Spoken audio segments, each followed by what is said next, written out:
Hello everyone, কেমন আছেন সবাই? আশা করছি সবাই খুব ভালো আছেন আর সুস্থ আছেন। আমি ঝুমুর এবং ঝুমুর লাইফস্টাইল চ্যানেলে আপনাদের সবাইকে স্বাগত জানিয়ে আজকে আমি আমার ভিডিও শুরু করছি। আশা করছি ভিডিওটা আপনাদের খুবই ভালো লাগবে, তো পুরোটা দেখতে থাকবেন, একদম স্কিপ করবেন। আর ভালো লাগলে অবশ্যই চ্যানেলটিকে লাইক করবেন, শেয়ার করবেন এবং সাবস্ক্রাইব করে আমার পাশে থাকবেন। তো যাই হোক বন্ধুরা, আজ সকালে আমি একটু লেট করে উঠেছিলাম, তারপরে ভিডিওটা এডিট করলাম, করে আপলোড করলাম ইউটিউবে, করে একটু ব্রাশ নিয়ে বেরিয়ে পড়লাম। আজকে মর্নিং ওয়াক করতে যাইনি, যেহেতু দেরি করে উঠলাম। তারপর এডিট করতে অনেকটা সময় নষ্ট হয়ে গেল, তো ওই জন্য বাড়ির আশেপাশটা একটু ঘুরে নিচ্ছি, পাক দিয়ে নিচ্ছি। আমার তো এটা করতেই হয় সকাল সকাল, কারণ আমি একটু মোটা হয়ে যাচ্ছি। তো সবাই বলছে ডায়েট করতে, অনেকে কমেন্ট করেও বলছে ডায়েট করতে, তো ওটাই আমি সবসময়ই করছি। কিন্তু তবু আমি কেন যে মোটা হয়ে যাচ্ছি বুঝতে পারছি না। 1 ঘন্টা তো সকালবেলা হাঁটি, আজ মাঠে যাইনি। মাঠে গেলে তো ভিডিও করতে পারি না, সবাই হাসে। আর আজকে আমার মা বাড়িতে ছিল না, তাই দুপুরে রান্নাটা আমি আর দিদি মিলেই করছিলাম।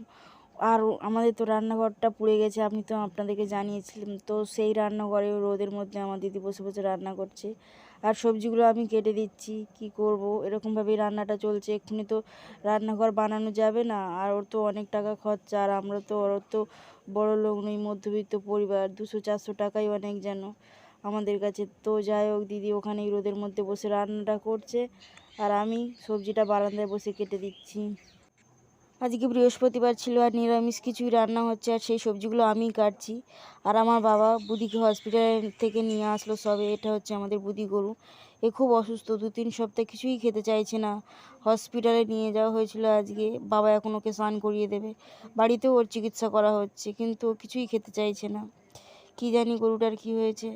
তো যাই হোক, স্নান করে নিলাম, এবার ঠাকুর পুজো করবো। আর দিদি তো ওইদিকে রান্নাটা করছে, আজকে আমি ঠাকুর পুজোটা করছি। আর সকালবেলা লেট করে উঠেছি, তাই ফুল তোলা হয়নি। আমাদের গাছে ফুলটা থাকে, তো আমাদের গাছে অল্প ফুল, আমার তো অল্প ফুলে পুজো করতে ভালো লাগে না। একটু বেশি করে ফুল না হলে আমার মনটা কেমন কেমন করে। ঠাকুর ঘরটা পুরো না সাজালে আমার যেন কান্না কান্না পায়। তো একটু আমাদের গাছেরও ফুল তুলবো, আর রাস্তার ধারে ধারে যেসব গাছ আছে সেখানেও টুকিটাকি ফুল তুলে নিয়ে আমি বেশি ফুল করেই নেবো, না হলে আমার পুজো করতে ভালো লাগে না। আর আজকে আবার বৃহস্পতিবার ছিল, তুলসী পাতা, আমের পল্লব সবই আনতে হবে। ওই জন্য আমি তাড়াতাড়ি স্নানটা করে চলে গেলাম পুজো দিতে। আমি যেহেতু সকালবেলা ঘুম থেকে উঠি, তাই ডেলি দিন আমি অনেক ফুল কালেক্ট করতে পারি। আমার মতো করে কেউ ফুল কালেক্ট করতে পারে না, কারণ আমার মতো ভোর ভোর ঘুম থেকে কেউই ওঠে না এখানে। তো যত ফুল থাকে মোটামুটি আমি বেশিরভাগটা তুলে নিয়ে চলে আসি। আর আজকে দুপুরে কেউ একটুও ফুল রাখিনি গাছে, কী করি যে আমার ভালো লাগছিল না, একটু ফুল পাচ্ছি না। তবুও আমি ঘুরছি, যদি আরও কিছু ফুল হয়। খালি চুবড়ি নিয়ে বেরিয়েছি। আর অন্য দিন তো আমি মর্নিং ওয়াকে গেলেও অনেক ফুল কালেক্ট করতে পারি, সেখান থেকেও নিয়ে আসতে পারি। আজকে মর্নিং ওয়াকেও যাওয়া হয়নি। আর বৃহস্পতিবার একটু তো লাল ফুল লাগেই ঘটে দেওয়ার জন্য। তো লাল ফুল তো হয়ে গেছে, কিন্তু সাদা ফুলও পাচ্ছি না। সবাই তো তুলে নিয়েছে, এতক্ষণ কি ফুল থাকে দুপুর পর্যন্ত। আর আমাদের এইদিকে আমের গাছও নেই, যদি মর্নিং ওয়াকে যেতাম আম পাতা পেড়ে আনতে পারতাম। স্টেশনের ওইদিকে ছিল আমের গাছ, আমি ওখান থেকেই সবসময় বৃহস্পতিবার দিনে আমের পাতা পেড়ে আনি। আর এখানে তো আমের গাছই নেই, আর আমি তো এতই লম্বা হাতও পাবো না যেসব গাছ আছে। তো একটা ছোট গাছ আছে এই আম গাছটা, এখানে তো পাতা তেমন নেই, তাই দেখে বুঝি কিছু একটা নিতে হবে, কিছু করার নেই। তো নিয়ে নিয়েছি 2টো পাতা, আর মোটামুটি চুবড়িটা ফুলে ভরে নিয়েছি। বেশি হয়নি, তবুও যাই হয়েছে আজকের মতো যথেষ্ট। তারপরে ফুলগুলো তুলে নিয়ে এবার বাড়ি চলে যাচ্ছি, আর তারপরে গিয়ে ঠাকুর ঘরের বাসন মাজতে হবে, ঠাকুর ঘর মুছতে হবে। তারপরে ভালো করে পূজা দিয়ে চলে গেলাম ভাত খেতে। ভাতটা আমি বেড়েছি আমার আর দিদির।